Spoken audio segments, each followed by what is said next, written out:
បាទសុខស្ដីពុកម៉ែបងប្អូនបាទថ្ងៃនេះមកជួបជាមួយនឹងខ្ញុំបាទជាមួយនឹងដុំ8គ្រាប់ដូចគ្នាបាទដុំ8គ្រាប់ដូចគ្នាហើយជាប្រភេទភ្នុកឈើហើយអ្នកទិញគឺតែម្នាក់ទេពុកម៉ែបងប្អូនបាទគឺជាម៉ូចាស់នៅខាងសាបៃចានហើយក៏ធ្លាប់ទិញញញឹមកាលឆ្នាំទៅដែរពុកម៉ែបងប្អូនបាទឆ្នាំទៅគាត់ដូចជាទិញ2គ្រឿងដែរបាទហើយឆ្នាំនេះក៏គាត់ទិញថែម2គ្រឿងទៀតអញ្ចឹងគឺមិនដឹងគាត់ប្រើរបៀបម៉េចទេច្រើនណាស់បាទទិញម្ដង2គ្រឿងហើយទឹកគាត់គឺជាទឹកតំបន់កន្លែងរោងចក្រអញ្ចឹងទឹកតឹងទៀតណាពុកម៉ែបងប្អូនបាទ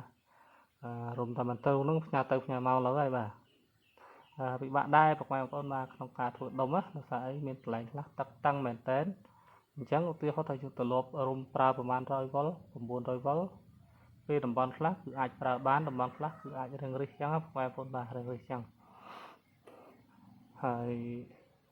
តែរៀងរិះមកដល់ជាងប្រកាសជាតម្លាក់វ៉ុលហើយពុកម៉ែបងប្អូនបាទ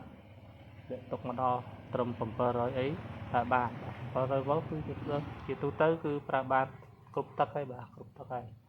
ប្រភេទទឹកអីប្រើបានដែរគ្រាន់ថារៀងស្ទើរចាប់ត្រីជាង900វ៉ុល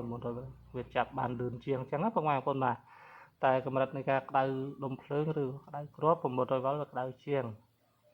ចំណែក700វ៉ុលវាក្តៅរៀងយឺតជាងអញ្ចឹងនៅតែមានសំណួរបាទនៅតែមានសំណួរថាហេតុអីដុំក្តៅដុំធ្វើម៉េចមិនឲ្យដុំក្តៅបាទជាទូទៅមិនឲ្យដុំក្តៅគឺមិនអាចទៅរួចទេបាទឲ្យតែប្រើគឺក្តៅហើយវាគ្រាន់តែថាដុំខ្លះក្តៅលឿនដុំខ្លះក្តៅយឺតបាទអញ្ចឹងបើឲ្យខ្ញុំសួរថាធ្វើម៉េចកុំឲ្យដុំក្តៅគឺខ្ញុំមិនមានវិធីធ្វើទេតែបើធ្វើម៉េចឲ្យដុំក្តៅយឺតគឺខ្ញុំមានបាទខ្ញុំមានហើយសួរថាតើពុកម៉ែបងប្អូនទទួលយកបានដែរអត់បាទភាគច្រើនជាទូទៅដុំដែលប្រើបានមិនក្តៅទាំងដុំមិនក្តៅទាំងគ្រាប់ខ្លាំងគឺលបាក់ប្រហែលជា380អីប្រើទៅអត់ងាយក្តៅទេពុកម៉ែបងប្អូនអត់ងាយក្តៅទេអញ្ចឹងបើដុំខ្ញុំនេះ380យកទៅគឺមួយគាត់អត់អាចទទួលយកបានដោយសារអីគឺចាប់ត្រីវាមិនងាយបានបាទដោយសារគាត់យកទៅចាប់ទឹកជ្រៅអញ្ចឹងណាពុកម៉ែបងប្អូនបាទចាប់ទឹកជ្រៅចាប់ឲ្យអំបិលហើយបាទ380យកទៅចាប់គឺអំបិលហ្មងបាទដោយសារអីចាប់ទឹកជ្រៅគឺចាប់ងាប់ឲ្យមួយទៅយកបាទចាប់ឲ្យងាប់មួយទៅយកអញ្ចឹងបើសិនជា380ត្រីងាយនឹងរស់វិញណាពុកម៉ែបងប្អូនបាទត្រីងាយនឹងរស់វិញអញ្ចឹងជាទូទៅដុំភ្លើងដែលខ្ញុំធ្វើចេញភាគច្រើនខ្ញុំយកវ៉ុល700វ៉ុលកន្លែងណាទឹកតឹងហើយកន្លែងណាទឹករាំងធូរខ្ញុំយក900វ៉ុលដូចនេះធ្វើតែទឹកតឹងមែនប៉ុន្តែខ្ញុំសាកយក900វ៉ុលសាកមើលបាទយកទាំង20ខ្លាចគាត់យកទៅចាប់ទៅស្ងាត់ហ្នឹងអំបិលហើយផ្ញើមកវិញផ្ញើទៅផ្ញើមក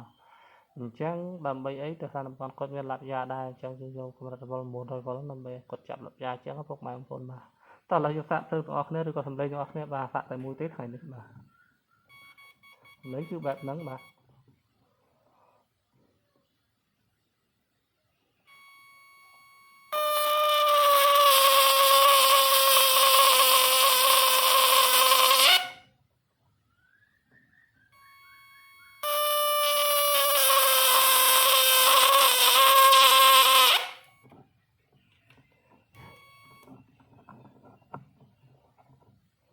អញ្ចឹងគឺភ្លើងវាគឺប៉ុណ្ណឹងពុកម៉ែបងប្អូនប៉ុណ្ណឹងភ្លើង900វ៉ុល8គ្រាប់បាទប៉ុណ្ណឹងឯងហើយយកទៅមកចាស់ទេបាទមកចាស់ទេអរគុណជំរាបលាភ្លេចប្រាប់ពុកម៉ែបងប្អូនបាទសម្រាប់ពុកម៉ែបងប្អូនមានចំណាប់អារម្មណ៍ចង់ទិញម៉ូទ័រក្រៅប្រទេសឬក៏រីកដៃម៉ូទ័រទិញពីវៀតណាមពីចិនពីថៃក៏បានដែរពុកម៉ែបងប្អូនបាទទិញ3ប្រទេសហ្នឹងគឺខ្ញុំអាចទិញបានជូនអាចតាមខ្ញុំបានតាមរយៈលេខទូរស័ព្ទ09កុដ267608 09681991កុដ681ហើយលេខទាំងពីរនេះក៏សុទ្ធតែមាន Telegram ពុកម៉ែបងប្អូនបាទអាចទៅបានគ្រប់ពេលវេលាអរគុណជំរាបលា